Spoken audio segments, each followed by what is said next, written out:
വേണ്ടി ഞാൻ ക്ഷമ ചോദിക്കാൻ ഞാൻ ചെറുപ്പം തൊട്ട് വളരെ അലസനും മദ്യത്തിനും മയക്കുമരുന്നിനും അപ്പോഴാണ് ഞാൻ ഇദ്ദേഹത്തിനെ പരിചയപ്പെട്ടത്. വാ, എന്റെ ജീവിതം ആകെ മാറി. ഇപ്പോൾ നോക്കൂ, എന്റെ കീഴിൽ എത്രയോ ജോലിക്കാർ, മാസം ലക്ഷക്കണക്കിന് വരും. മാത്രം ഒരു മുട്ടുവേദന, അത് പമ്പ കടന്നു. സീരിയസ് ആയിട്ട് മോട്ടിവേഷൻ മ്യൂസിക് വെച്ച് വരല്. ഞാൻ എന്നെ പരിചയപ്പെട്ടിട്ട് എന്റെ ജീവിതത്തിലുണ്ട്. ഇവനാരാ, സ്വാമി വിവേകാനന്ദനോ? ഇവനെ പരിചയപ്പെട്ടിട്ട് എന്നോട് ഞാൻ പറഞ്ഞതല്ലേ എന്നോട് എന്തെങ്കിലും ദേഷ്യം ഒരാളെ ഉണ്ടെങ്കിൽ അയാളെ പറ്റി നല്ലത് ഒരു പറഞ്ഞാൽ 10 ദിവസം അടുപ്പിച്ച് ഇവൻ മുത്ത ചക്കര 10 ദിവസം ഇവൻ എന്ന് പറയും. എന്നാലും ജീവിതത്തിൽ ഒന്നര പുറത്തിൽ കവി അത് ഉപന്യസിക്കുക. അവന് വേണ്ടി ഞാൻ ക്ഷമ ചോദിക്കാൻ രീതിയിൽ എന്നെ നാറ്റിക്കരുത്.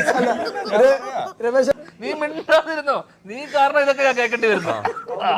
നീ മിണ്ടാതിരുന്നോ?